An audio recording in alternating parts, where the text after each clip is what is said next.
listening to Hotel Bar Sessions, the podcast where three philosophers sit down at the end of a long conference day to chop it up at the hotel bar, which, as we all know, is where the real philosophy happens.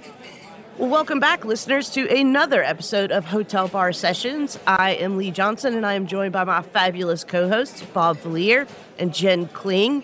And today we are going to be talking about comedy. But before we do that, we need some drink orders and we need to get some tunes on the jukebox. So, Jen, let me go to you first. What are you drinking and what are you playing on the jukebox?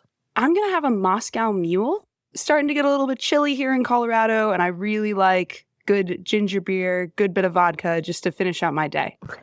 And on the jukebox, I am going to play All These Things I've Done by The Killers.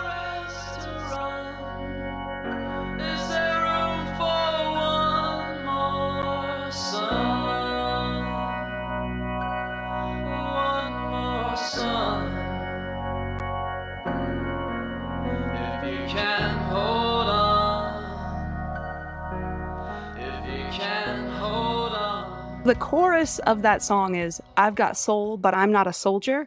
And I think that just hits so hard for me for what we need in this moment. We need people with soul, but we need people who are willing to question orders and think a little bit harder about what they ought to be doing in our day-to-day lives. Plus, it's got a hella catchy beat. So that's what I'm up to. Bob, how about you? Well, I'm lagging a little bit after the conference. That last question was not a question. It was more of a comment, and it went on for way too long. So I need myself an espresso martini to perk myself up. On the jukebox, I want to choose Clandestino by Manu Chao. Me dicen el clandestino, yo soy el quebra-ley. Mano negra, clandestina, peruano, clandestino, africano, clandestino, marijuana, ilegal. The whole album is fantastic, but this piece in particular is very timely. It's about the absurdities of being an illegal person. You're in the same category as marijuana, constantly hiding in the shadows. But the whole album really holds up well after, 25 years or so. So, Clandestino, Manu Chao. Very cool. Lee, how about you? I am going to order whatever Oktoberfest they have on draft that has the least amount of pumpkin in it.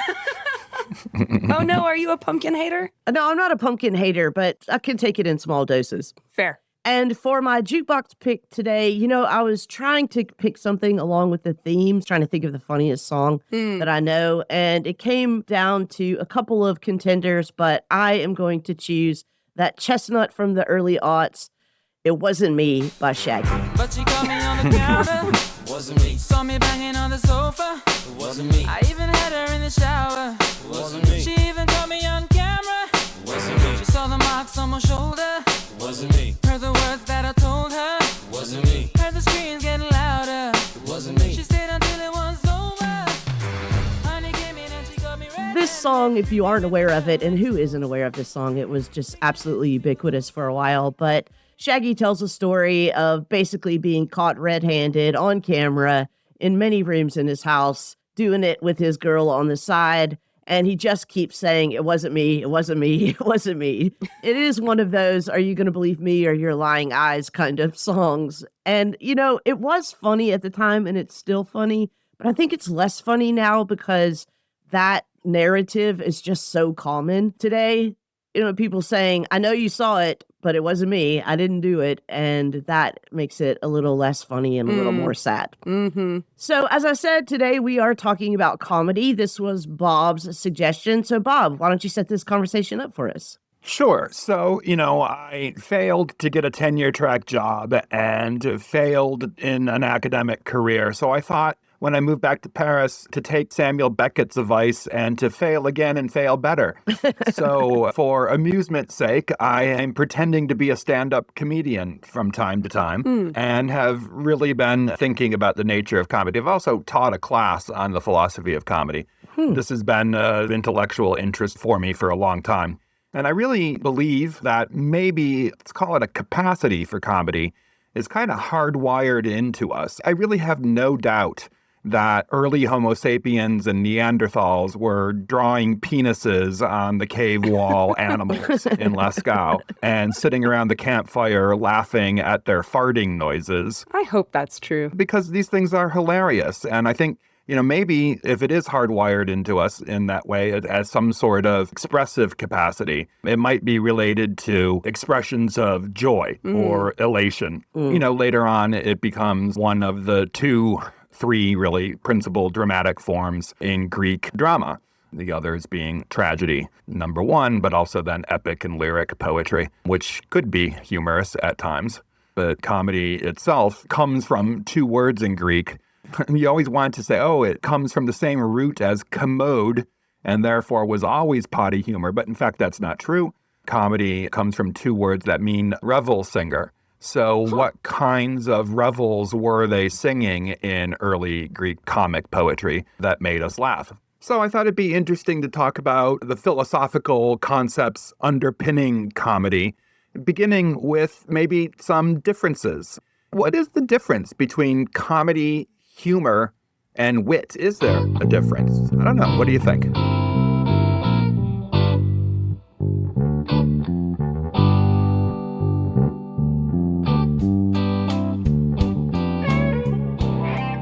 So what do we think about this? The differences between comedy, humor, and wit. Are there any? Are they major differences? Certainly they're all related, but how? I immediately thought about different kinds of comedy. And I'm not sure if it's a difference between comedy and humor and wit, but you were talking about drawing penises on cave walls, which admittedly funny, but I prefer British humor.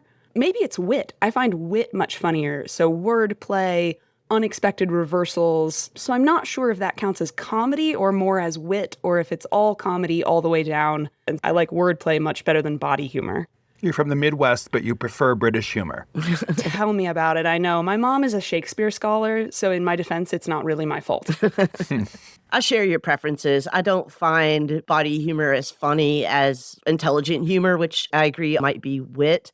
But I also want to ask you both whether or not anything that makes you laugh is comedic. Because there are things that make me laugh that I'm not sure I would call comedic. And then there are things that I would call comedic that I might not LOL at. But I might just appreciate the humor of them and not actually laugh. Sometimes I laugh so that I won't cry or get really, really angry when somebody says something that's just completely wrong or horrible. And I have to make a choice about whether to snap at them or laugh and then diffuse the situation. I will often choose to laugh because I've either got to laugh or get mad. And getting mad is very tiring. So you're substituting one emotion for another there. You're deflecting some negative emotions by substituting some positive emotions. And that's a valid thing to do. I took Lee's question to mean, are there some things that are not funny that we should not laugh at? Like, cancer is usually not funny. Yeah. Dying in general is not funny. But what's interesting about those things, dark humor, gallows humor, is that they're still connected to fart jokes in a way. Aristophanes' comedies are all about pooping and farting and fucking and burping. And it's hilarious, right? To me, what that's about is the body.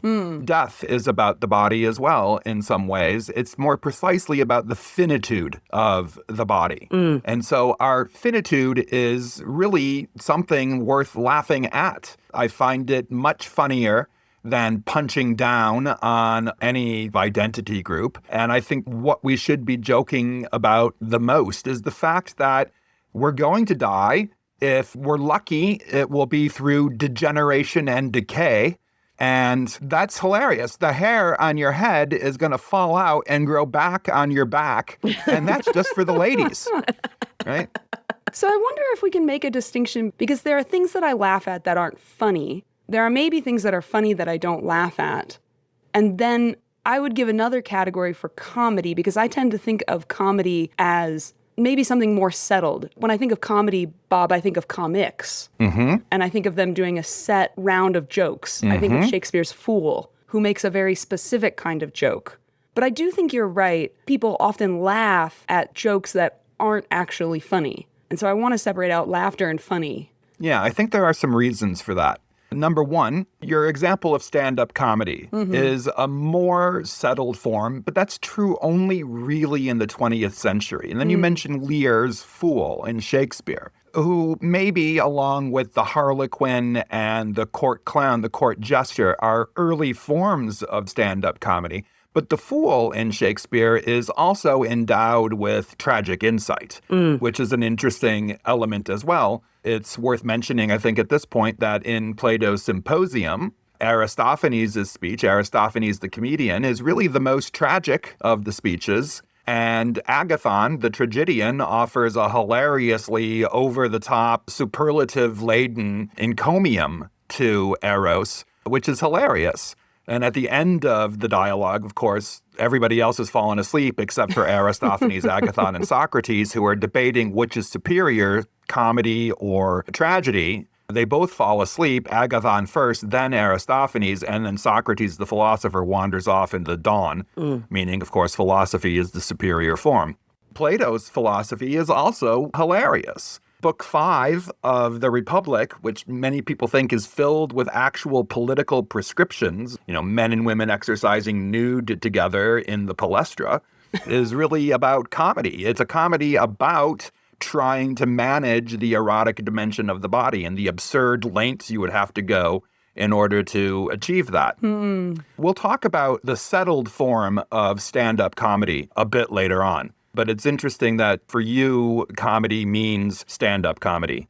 I think that's probably broadly true for most listeners today. But of course, comedy has this long history of being part of drama and part of philosophy as well. I want to go back to a point that you made earlier, Bob, about comedy ultimately being about finitude, which I think is right. I think I agree with that. But then just now, it seemed like you were trying to draw the connection between comedy and tragedy, and at least in their earliest forms, both comedies and tragedies were about finitude. So I'd like to hear you say a little bit more about that. Well, that is absolutely true. They were both about finitude. Tragedy is about dying for the most part. But, tragedy is not defined by somebody dying in Act 3 or Act 5. It's about the response to our finitude. It's about how we manage grief. Nietzsche's framework for the birth of tragedy tells us that tragedy served this sanitary function. It helped us manage grief, manage pain, deal with loss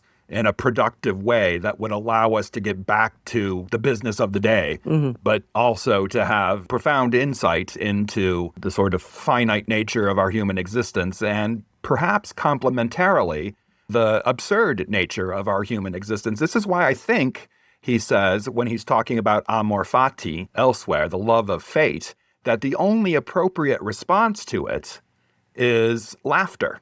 We have to embrace your fate. What is your fate? It's that you're going to die.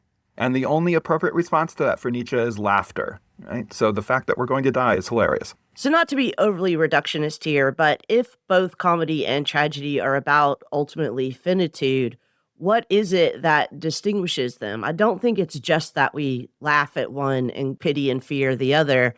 I think it's got to be something else. And I want to suggest that in general, when we talk about the difference between tragic treatments of finitude and comedic treatments of finitude, that we're making a distinction between, let's say, higher and lower forms of thought.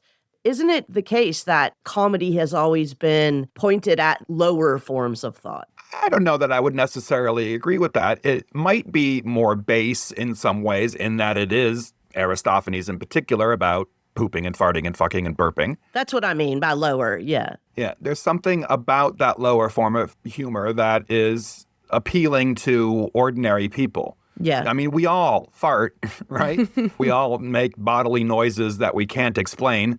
The hair does grow back on your back, unfortunately. It's easier, I think, for ordinary people to relate to that and to eventually take a couple of tentative steps into thought, into philosophy about what is being said through that kind of discourse. Tragedy is more elevated, tragic poetry anyway, is more elevated. And if you're not necessarily attuned to some of that discourse, by which I mean maybe properly educated, it may fall flat. Another Shakespearean character who appears neither in tragedy nor in comedy is Falstaff.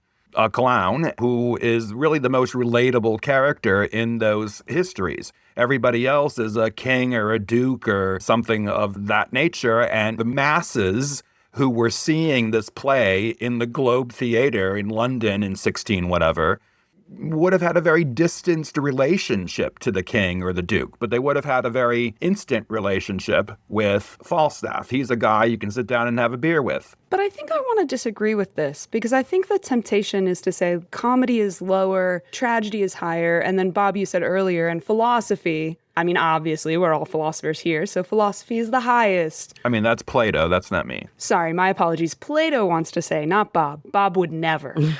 But I think I want to disagree with that because I'm reminded of Toni Morrison, who says, anybody can be sad, anybody can be evil, anyone can notice the tragedy of everyday life, but it takes a genius to feel joy, to find humor, to see the absurd. And so I wonder if this idea that comedy is lower than tragedy is sort of a received idea that we have from history that might not actually be true, because I find comedy to actually be a lot harder than tragedy. Maybe this is the nature of my work, but I find it very easy to be sad and despair and think that things are really hard and awful. But to find the joke, to find the way in which life is absurd and funny and shine a little ray of light, I think that's hard. I think that's elevated. And that actually takes you closer to something like critical thinking. Well, as a comedian, I won't disagree with you. I think as a philosopher, I have a great deal of sympathy for that. I'm regretting introducing the language of higher and lower already because that's not exactly what I mean. And although I appreciate the point that you're making, Jen, and largely agree with it, I was really meaning lower in the sense of the common or the base. And I think this conversation right now is making it a little bit easier for me to articulate what I meant, which was that comedy seems to point at our being in common. Maybe next to singing together, laughing together is the most connected that I feel with other people. So in that sense, it is a little bit distinguished from tragedy in that tragedy is really about me identifying with the actors and with some larger truth, we'll say, that the tragic drama is portraying for me.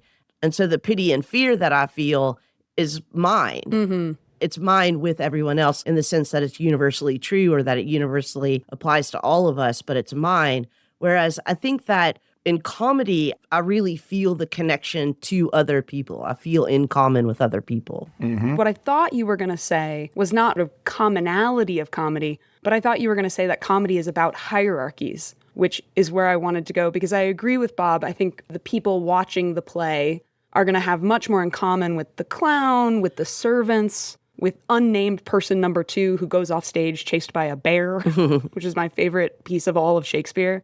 Tragedy is about fear and pity and awe, and those are very personal. Comedy does something else. And so, Lee, I'm with you that comedy is about commonality, but it's also about pointing out the fact that we do live in these hierarchies, and these hierarchies are often absurd. That's a very good point. Comedy has several functions, one of which is to make our finitude funny. You said earlier that, we have to find the funny in this horrible thing. So that's something that comedians try to do. And sometimes their humor might be dark or gallows humor as a result of that, but not always. And another thing that comedy does, because two of the tools that it uses are satire and parody, among others, is to critique or criticize the social and the political, whether it be social mores or the comedy of manners or political absurdities, at which Aristophanes was particularly masterful, but other dramatists over the centuries have done exceptionally well also. But the critique of the social and the political is something that maybe links comic drama to the contemporary stand-up comedian as well, because they like to do that. I would say that in complement to this, a third thing that comedy does is to problematize individual and group identity in different kinds of ways. So playing on stereotypes, which is not always very funny, but can be nevertheless as a tool, a way to crack open the funny in something. and to put into question staid, old, musty containers of identity to make them problematic is really vital function of comedy from the very beginning. And I think it also reveals other truths in general. I mean, just to echo what you were both saying earlier, jokes of various sorts can reveal deep philosophical truths. Zizek makes a whole industry out of it. Which I think is interesting because I think there is a relationship between comedy and philosophy, but I think that relationship is fraught. Because I agree with you, Bob. I think comedy can often be a way to get into these really tricky topics. I find I can get my students to consider something with a joke that I could never get them to consider if I were being serious. But I also go online and I see philosophers say things like, philosophy should always be serious. Shocker, right? We should take philosophy seriously. If you're making jokes about philosophy, you're not doing it right. I so deeply disagree with that. Yeah. Thank you. Do you think there is a relationship between comedy and philosophy that's interesting? Because I don't think comedy is philosophy. I don't think they're always doing the same thing. No, absolutely not. But then do we say comedy is a gateway into philosophy? Or vice versa. I mean, there's a mutual implication of the two, I think. I can't imagine having taught for 30 years Philosophy 101 without cracking a few jokes. I mean, most of those kids are taking it because it's a requirement. They don't want to be there. They're dawdling on Instagram or whatever. So you have to do something to keep their attention. You might as well crack a few jokes. Like I can do a whole reading of Book 7 of the Republic through Gilligan's Island, which maybe is not so useful anymore because, nobody knows what Gilligan's Island is.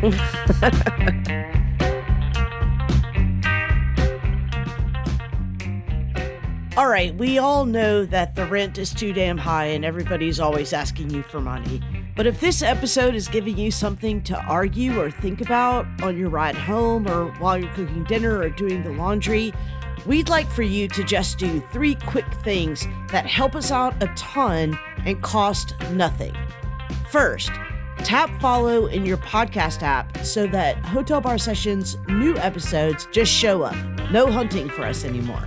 Second, rate us. Yes, we're talking about the stars, and we definitely prefer 5 out of 5 stars, but it only takes a second, and it tells the algorithm, which tells other listeners, that we're worth listening to. Third, if you can, just write 1 sentence as a review. Not a novel, not a manifesto, just note 1 moment that made you pause or curse or shout back at us through your headphones. Then text this episode to a friend who loves a good argument. If you're on Facebook or Blue Sky, tag us at Hotel Bar Sessions with your hot take and we will definitely share a few. If you do that, we'll keep the rounds coming. Follow, stars, 1 sentence, share with a friend. Oh wait, that's 4 things. Anyway, thanks for keeping this joint loud and live.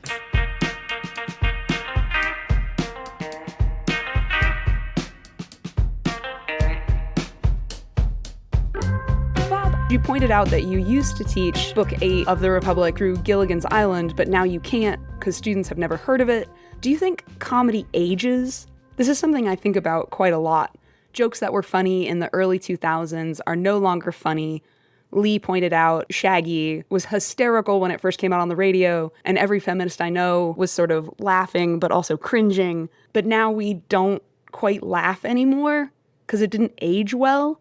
Is true comedy ageless, or can a joke be funny in particular contexts and then we kind of lose it? I think there are certain subjects of comedy that are ageless, like the body, like finitude, like the fact that we're going to die. A lot of death in this comedy show. Yeah, I know, it's dark. But there's a lot of jokes, specifically jokes that age terribly. That's true of ancient comedy, not just because we don't get the references anymore, but also because of our own changing moral codes and moral outlooks on things that used to be okay to make fun of are not anymore. Things that used to be funny are not anymore, and maybe weren't in the first place. It's an interesting thing about the diachronic dimension of comedy. I read lots of reports these days about the Generation Alpha watching Seinfeld for the first time and finding it extremely problematic and offensive. They're upset by it. And, yes, when you go back and watch it, a lot of episodes were extremely problematic and offensive. And maybe we shouldn't have been laughing at them in the first place, but we were. Right. And one question is, why are we laughing at those things? And I think, it's because a comedy, whether it be in some sort of dramatic form like a sitcom or stand-up comedy, has in the 20th century become very formalized, which is not to say formulaic necessarily, but I'm thinking about formalism. This is an indirect way to get to it. This famous piece by John Cage called 4 minutes and 33 seconds. Yeah. What's going on there? Well, John Cage argues that when you go to a concert, you go with a certain set of expectations. You walk into a concert hall, there are nice velvet-coated chairs, it's a beautiful room, there are instruments, maybe musicians on the stage warming up. The conductor comes out, the pianist comes out, you're expecting something. You're expecting to hear music, but what you hear instead is nothing, silence.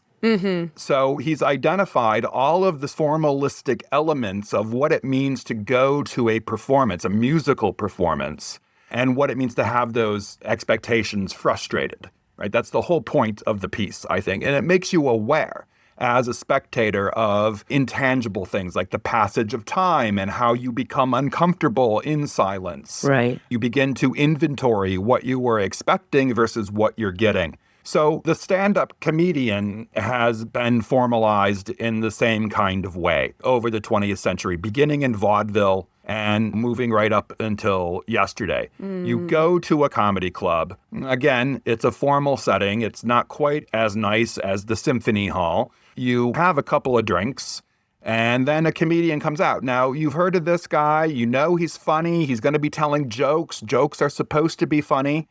And honestly, if you've had a couple of drinks, it doesn't matter what the guy says. You're going to laugh because you're in that situation where you're supposed to laugh. This is what is expected of you. And a lot of the jokes, if you turn off the laugh track or if you turn down the background volume or whatever and just listen to the jokes as jokes, they're really not all that funny. Right. But you're in this situation, this formal setting where the formalist account is that you're supposed to laugh. And so you do. And then you have people like Andy Kaufman and early Steve Martin come along, and they do what John Cage did.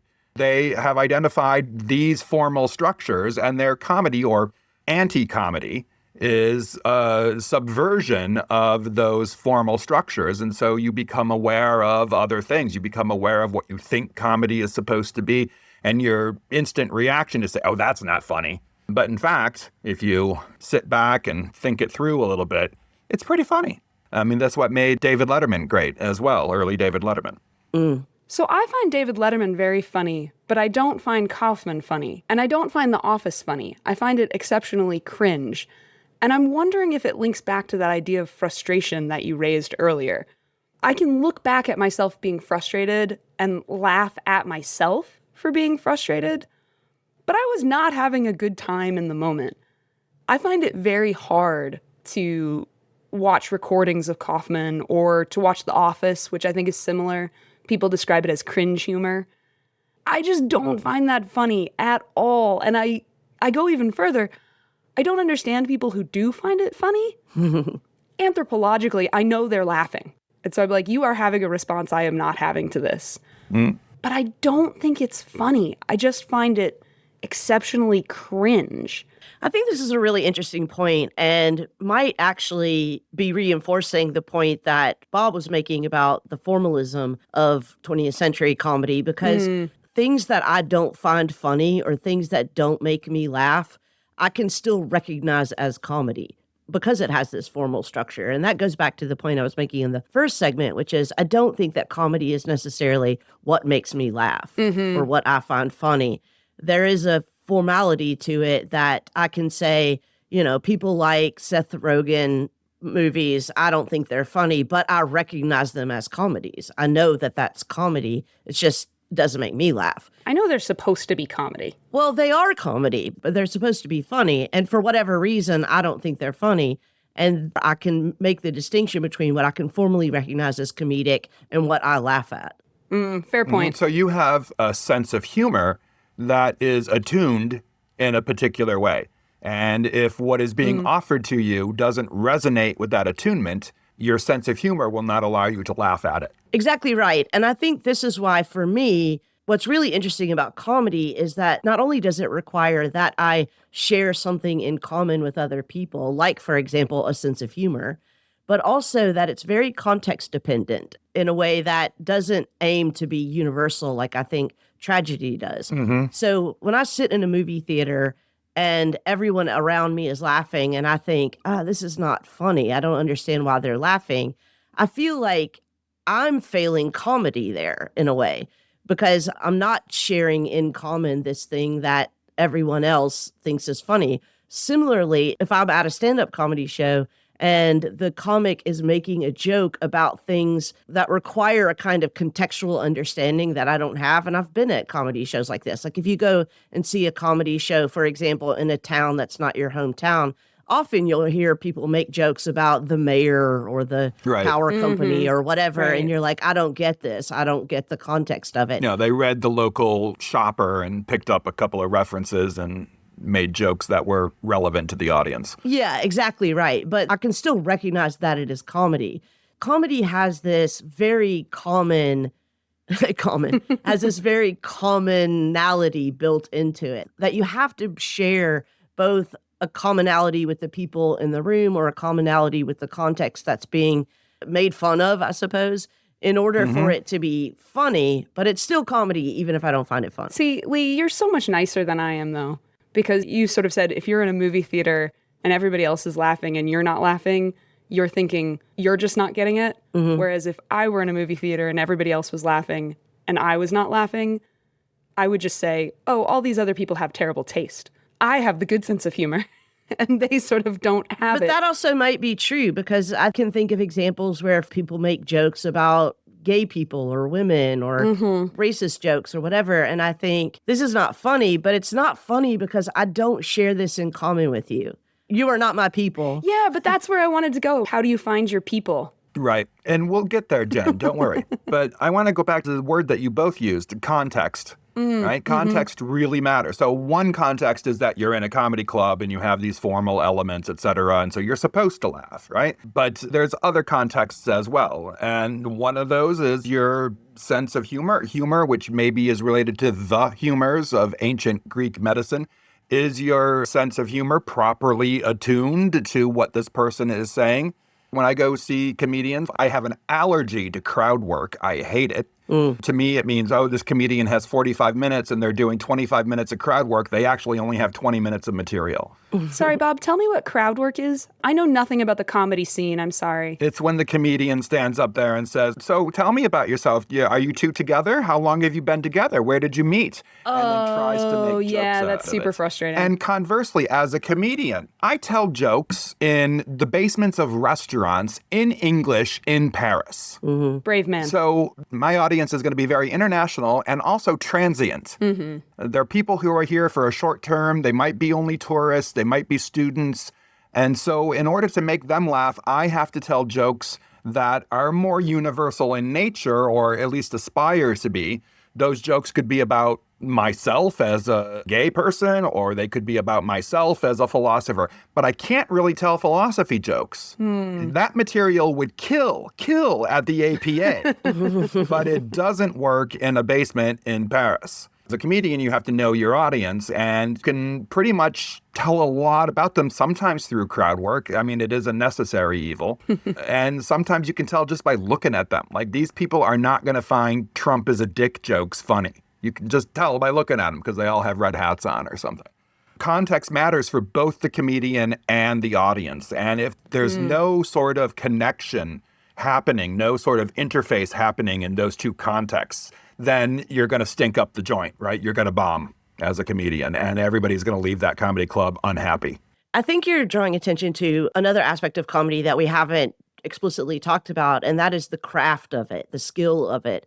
As someone who really does love crowd work, I find that there is a skill and a craft to that not every comic has. That's just true. Like there are comics who are very good joke writers. That's a craft and a skill that not all comics have. There are comics who have very good delivery styles, and that's a craft and a skill that not all comics have. This is why, famously in Saturday Night Live lore, not all of the writers make it onto the show. They have a skill for comedy that is different than the skill that the performers have. Mm-hmm. I'd like to hear you just maybe help us out a little bit as a working comic, understand what exactly the skills, the craft of comedy is. Well, first of all, the idea of a working comic is pretty funny all by itself. I mean, I finally found a line of work that pays less than being an adjunct professor. So there's that. But I think I want to do this by example. You know, some excellent joke writers are people like Anthony Jeselnik, right? Everything is very concise, perfectly worded. There's just an economy of language in his jokes. No extraneous words. Everything is perfectly structured. He's a writer. He's a good performer, too, telling his own jokes. But one thing he absolutely will not do is crowd work. Crowd work is improv, basically, right? You're looking for suggestions from the crowd and then trying to make something funny out of them. And really, most of the time, you're going to fail at that. Clips that you see online all the time about crowd work are successes. That's why they're online. The other extreme of things is someone like Matt Rife, who does almost exclusively crowd work. And, you know, he's very personable, he's good looking, he's young, and women love him, gay men love him. I don't love him. Tell us how you feel, Bob. He does only crowd work. His written material is terrible. It's garbage if you've seen any of his specials. So he's somebody who should really stick with crowd work. Agreed. But in any case, crowd work does sort of border on improv. It requires improv skills. First rule that you learn in improv is yes and. Right. Whatever the person says, you say yes and you add something to it. You never say no. You never deny a premise. Sometimes that can generate something very funny. Most of the time it doesn't. It depends on how skilled the performers are. Writing jokes, on the other hand, is a different kind of skill. You don't have, first of all, the audience suggestion. You don't have other people to bounce things off of. You don't have a burbling situation in which you're hoping through interacting with your fellow performers, something funny is going to emerge. Generally speaking, you're lying in bed or sitting at your desk and you have some premise or you heard something funny and you're trying to almost reverse engineer it into a structured joke in order to make the punchline hit in some way. This weekend was the No Kings protest, and in Paris, the police showed up. Not the police, the band, the police, or at least one member of it, right? Stuart Copeland was there. And I've been trying to engineer a joke about it. Stuart said, "Oh, my bodyguards are telling me I have to go." And I'm like, "You have bodyguards?" The punchline is going to be, I guess we know who polices the police now, or something like that.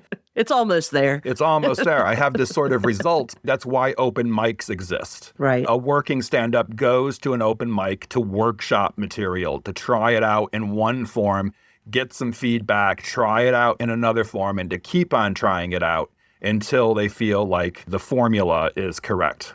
One thing that I wanted to bring up earlier and didn't, Aristotle's rhetoric consisted of two parts. There's the part we know of on tragedy, and we all know the tragic theory, right? And then there is the other part on comedy, which is missing. Maybe it's in a basement somewhere in Iraq, in some ancient Persian scrolls or something. But in any case, a fun exercise is always imagining what Aristotle would have said about comedy. One thing for sure, it would not have been funny. It would have been highly analytic, but he would have identified the skills that you need as a comedian in order to create the kind of speech that would be funny, just as he does in the tragic section. You drew a difference between the skills of improv and the skill of writing and then telling a joke. And that made me think of my favorite comedians who less tell one-liner jokes, which I guess is how I think of a joke. I think of it as ba-da-da-da-da-da, and there's the punchline. But then I think there's another thing that comedians do, which is tell a story. So I'm thinking here about Lee's 3 chords and a sad story. I'm thinking about my favorite comics who tell a funny story. But I wouldn't say that it's a joke, because the comedy is situational humor. Yeah. They explain some weird situation they got themselves in and then finish with something that makes the audience roar. Yeah. I don't know if I would describe that kind of story as a joke, it strikes me as a different skill altogether. It's a narrative structure, right? Yeah. So a good stand-up comedian who can do an hour of material without relying on crowd work has some sort of theme or narrative arc that unifies all of their jokes together. And there might be some byways and highways along the way and some dead ends, but there is an arc. This is something Aristotle certainly would have said. Yeah. You know, in the tragic portion, it's the mythos. So you need a sort of narrative arc. And I was talking about Tony Jeselnik earlier, the economy of language. In the tragic portion of the rhetoric, that's Lexis, choosing the right word. Yeah. So yes, I think there is some differences in skill between improv and writing a good joke. Delivering a good joke is very often context dependent. There has to be a resonance between the audience and the comic. You know, there has to be that overlap of contexts in order for it to work. Well, I'm just wondering about this idea that I've heard where any story can be a tragic story or a comic story. It's all in how you tell it. Yeah, there's that old chestnut. Comedy is just tragedy plus time. Yeah.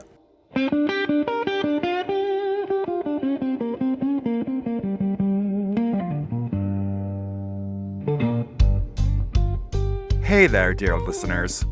You know, everybody agrees that the best time of the conference is after the conference is over and we're all hanging out in the bar having discussions. It's our social hour. And speaking of being social, you should be following us on social media. You can find us on Blue Sky, YouTube, and Facebook. And in all three of those places, we're at Hotel Bar Sessions. So please follow us on social media and keep the social hour going.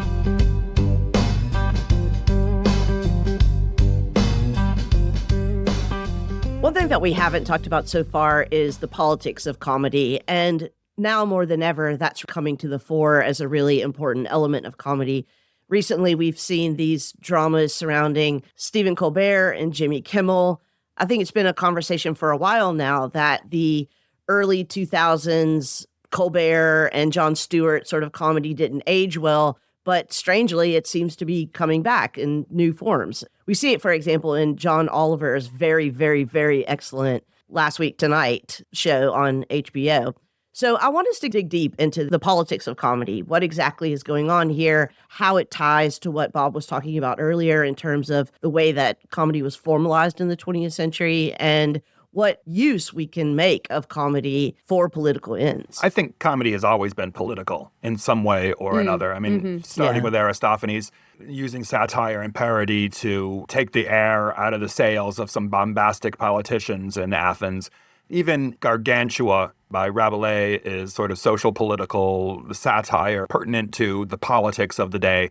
Voltaire, likewise. So I think comedy has always been political, but there's been a resurgence of the political. Not recently, it's probably 50 years old at least, starting with Lenny Bruce. In the 60s, you had people like George Carlin and Richard Pryor and Moms Mabley and Robin Tyler and even Lily Tomlin talking about things that up until that point were really off limits for comedians to talk about. You know, comedians prior to this moment were just supposed to keep you amused while you were having your dinner in some nice nightclub somewhere. But then Lenny Bruce comes along and starts speaking truth to power in various ways, and Carlin and all these others follow him in that. It gets him in a lot of trouble. It begins the comedy is free speech debate, which is what is resurgent right now with Jimmy Kimmel and Stephen Colbert, but also all of those bro-tastic comedians on the right. They're the ones who are hollering the most about it. Oh, comedy, we should be able to say whatever we want. But what they refuse to accept is that when you say something, whatever it is you want to say, there might be consequences for that speech. And they haven't yet figured out how to deal with that truth, that there are consequences. And that's where we got the very unfortunate term cancel culture was really from these whiny pants comics in the first place. Right. They don't understand that the answer to speech is more speech. You are welcome to say what you want. And then I get to say what I want in response to what you say. I think what's cool about political comedy is that it does have this ability, Bob, as you were saying, to punch up. That's when it becomes satire. That's when it becomes saying the emperor has no clothes. I do think we're in this really interesting situation because currently the right controls all three branches of government. And so the punching up is happening from the left towards the right in the United States broadly. This is where you get all these brotastic folks on the right sort of whining and saying, well, they're making fun of us, they're making fun of us, they're making fun of us. Yes, because you're the ones with all the power. You are the up that we are punching against. When you punch back at us, you're punching down. Right. That's why people are upset at you. And I don't think they understand that power dynamic. Yeah, exactly. And punching down is bullying, effectively. It's not funny, it's just bullying. And it's interesting that most comedians start using humor when they're very young in response to bullying. Right? They use humor as a defensive tool to punch up against the big bully. And then if they're successful, they turn around and start punching down on somebody less fortunate than them. Yeah, and I think that we really can't underestimate the power of punching up comedy either. One of the things that I've noted before on the podcast is that Donald Trump seems to be a person with no sense of humor. He almost never laughs, and when he does laugh, it's more like a sneer. But one of the things that he absolutely cannot stand is to be ridiculed. I think that's actually the only thing that really gets to him. That is because one of the things that comedy does is it shows us the instability of power and those in power. Yes. And I think he really feels the instability of his own power when he's ridiculed. I think that really just triggers him tremendously. Yes, and it's hilarious when that happens. Oh, it's so funny. Sirja Popovich talks about this. So he tells this story about George W. Bush, who got made fun of in the press for having a Southern accent or a Texan accent. And then at the next press conference, George W. Bush came out in a big 10-gallon cowboy hat and just rolled with it. He made fun of himself. He was able to appreciate the joke. And Popovich's point is that whenever you have a ruler who can't appreciate the joke of himself, you're in real trouble. And I think, Lee, that goes right to your point. Because the minute a wannabe authoritarian can't laugh at themselves, it's going downhill fast. Obama also had a fantastic sense of humor. And when he was at the, I think, quasi-defunct Gridiron dinner several years ago, Donald Trump was in attendance. Donald Trump had not yet decided to run for president in 2016. And Obama was just ripping on him. It was hilarious. He had 3 or 4 Trump jokes in a row, and you can see Donald Trump sitting there scowling. He did not like it at all. And probably it was in that very moment that he decided he was going to run for president to get his revenge. Yeah, he just can't see his own absurdity. I do think that's one of the beautiful things about comedy that goes back to our earlier discussion, which is that comedy helps you see the absurdity not only in life, but also in yourself. Because we're all ridiculous too. Because as you say, we're all going to die. Death for a comedy discussion. One of the things that is really effective about this type of comedy is that it is so disarming to the person who is the butt of the joke. I mean, you can't fight a joke. You can't fight people laughing at you. I'm sure this was true for both of you. This was true here in DC, but at the most recent No Kings protests, you know, there are all these people that are dressed up in these costumes like T-Rexes, and there was the Portland frog. Unicorns. Unicorns and blow up axolotls or whatever. I mean, you know, if I'm an ICE agent or a Homeland Security agent in full military gear, also with my face masked, and I'm standing in front of the Portland frog, I mean, what are you going to do? You're going to shoot it? No, obviously, you're not going to. It is a reversal of power, but that reversal of power happens in the fact that the person in power has been completely disarmed by being made a fool. Yeah, so there's actually a name for this kind of protest, and it's called laughtivism, which was also coined by Sirja Popovich. So Sirja Popovich was the leader of Otpor, which was a resistance group in Serbia that helped bring down Butcher of the Balkans, Slobodan Milosevic. Popovich actually wrote a book about this where he helps coin the term laughtivism. And it's a particular form of protest that functions by acknowledging that people can't be both amused and afraid at the same time, which is a psychological phenomena. You can be terrified or you can be amused, but if you're amused, it makes you a little less terrified. Because it's that whole emperor has no clothes thing, where if you're laughing at the Portland frog and you're laughing at the ICE agents trying to figure out how to deal with the Portland frog, you're sort of like, these guys are jokes, right? He's a clown. He's not scary. And that laughtivism can be incredibly motivating because the minute people aren't terrified, they're willing to do more than they would have otherwise done because terror can keep you immobile, but humor makes you move. That's a good point. I really like that. It's really nicely said. I think there's a really fine line between the kind of punching up comedy that we see now and the kind of punching up comedy that we saw in the early 2000s. And for example, Jon Stewart and The Daily Show. I think there came a point where that sort of humor, which I think we forget was new at the time, really, that form of political humor became very self-important, very condescending, very haughty, and kind of left a bad taste in people's mouths, including myself. But now I think we're seeing the sort of punching up humor that is much closer to what you described, Jen, earlier as a revealing of the absurdity of it all. And in particular, I think that Gen Z is very good at this. I think this is their sense of humor, and I think it is deeply, thoroughly political. I think that what they want to show is the absolute absurdity of it. This is a generation that was raised on AI slop, instead of their mother's milk. And they want to say, look how messed up the political structure is, the social structure is, the economic structure is. The earth itself is dying. We're all dying and nobody's doing anything. We're being run by a gerontocracy that has no idea and no concern whatsoever about us. How absolutely absurd is this? And I think that that is so deeply embedded into their worldview that it itself doesn't map onto our political categories. I'm thinking of the alleged assassin of Charlie Kirk and the sort of internet meme-ish messages that he sent on the bullet or in his correspondences. It's hard to say what the political sensibilities of somebody like that is, because the political sensibility of a person like that, and I think this is, again, widely descriptive of Gen Zers in general, is just that everything is so absurd. It's nihilistic in a way. I was going to say it's nihilistic or it's Dada-esque. I don't think it's Dada-esque. I think it's nihilistic. Okay. And, going out and shooting somebody is one response to nihilism for sure, right? You don't care about anything. You don't care about life. Nothing matters. And there's so many people in that generation, both Generation Z and Generation A, who are living at home in their parents' basements without jobs, connected to the internet, chronically online, absorbing a lot of slop and propaganda as well. And they don't know how to respond. They've lost the capacity, the critical capacity to respond or to take a step back and see it as absurd. They're doing something that is really quite different. They're not really using satire per se. They're not writing jokes. It's not improv and it's not a comic drama. It's an absurdizing, I don't even know if that's a verb.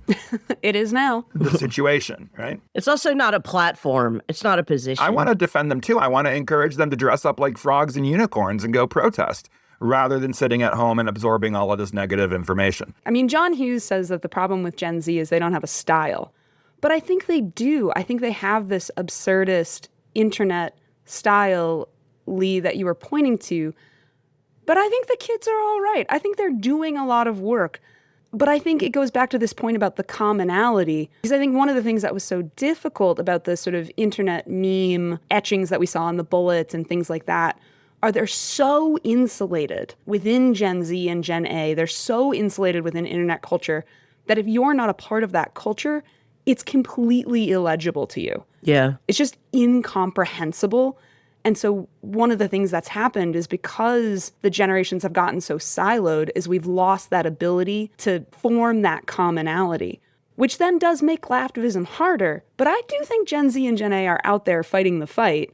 But they might not be fighting it in a way that we can even recognize as fighting the fight. Yeah, that's exactly right. I think, as we said in the previous segment, comedy really depends on both commonality and context. And as we find ourselves increasingly polarized, we lose that. We lose a common context and we lose a way of all laughing at the same things. I was trying to think prior to our conversation today, I was trying to think if there are still any universal jokes that everyone would find funny. I'm thinking of the way in the 50s, every comic made a mother-in-law joke. And it was like, everybody thinks this is funny.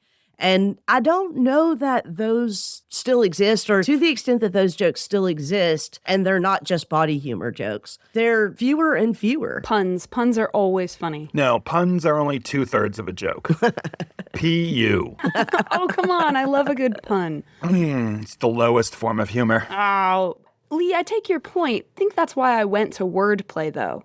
Because insofar as we still share a common language, there's the commonality. Wordplay jokes can still be funny. We can point to the language as an area of commonality where we can still make jokes, which I think is why I went to puns as the remaining universal form of humor, because we just don't all share the same situations anymore. I think the degree of truth in that is limited because wordplay can't really be translated. Oh. So I tell my jokes here in English, but I can't really tell them in French because so many of them depend upon a wordplay in English that just simply doesn't exist in French. I have other material that I can do in French if I wanted to because it's more sort of a personal story and I don't have puns in there. I can translate that. But wordplay, I can't really translate. And sometimes I can't even really translate it within English itself. You know, wordplay that works in American English may not work in Australian English. Yeah. So I'm not sure that wordplay is universal, but it does suggest that there are some themes in comedy that could be universal. In French, in Australian, in German, right? But it works only in those languages. But yes, there is a universality to wordplay as a source of humor.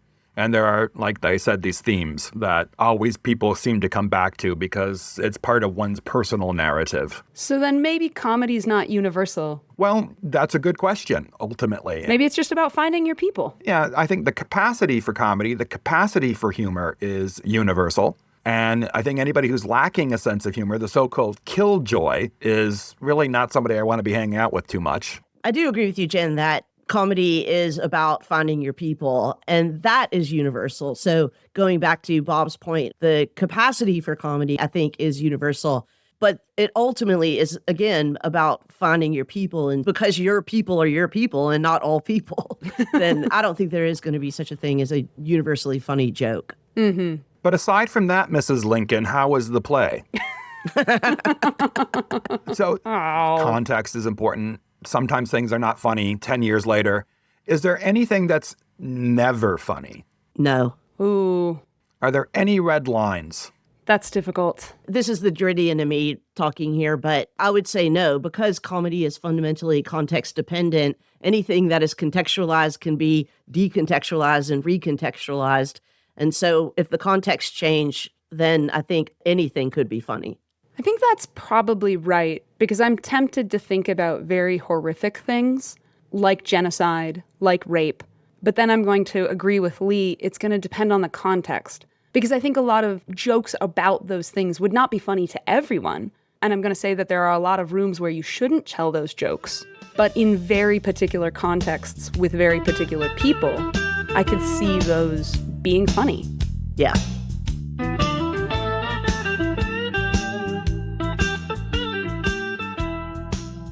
Hey folks, Jen Kling here.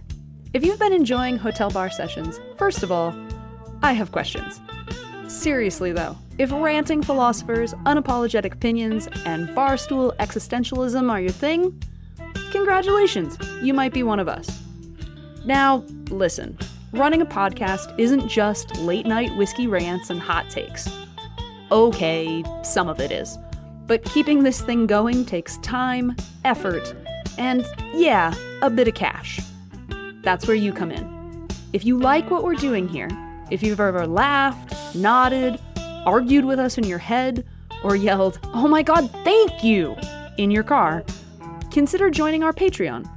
You'll help keep the lights on at the hotel, support independent philosophy, and we'll say nice things about you. Probably.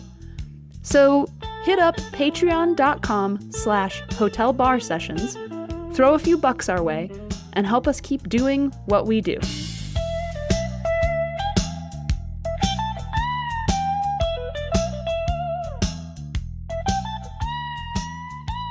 Well, unfortunately, our bartender is giving us last call. She does not think that we're as funny as we all think that we are. Oh, I'm hilarious. Have another drink. You'll be even funnier. Right. Yeah, right. We should buy one for her. Mm-hmm. But this has been a really interesting conversation and actually gave me a lot of things to think about. I think probably most people don't really think very seriously about comedy. And it turns out that not only is it a really interesting philosophical topic, but also has a lot of philosophically productive capabilities built into it that we should take advantage of. Laughtivism being one of them. And, there's so many things that we didn't talk about in this conversation as well, like Freud and jokes in the relation to unconscious, like Bergson and laughter, and even certain epistemological philosophers who analyze category mistakes, which is actually pertinent to understanding how jokes function. Yeah. But it is a very rich philosophical topic to explore. We should probably schedule a couple more drinks to talk more about it. I'm in. I'm here for it. I agree. I didn't think there was that much to say comedy-wise, but I'm here for it. It's been super fun. But has it been funny? All right, well, let's get our last drinks down, and then we're going to go catch Bob's show later. Sounds good. Good night. Night, guys. Cheers.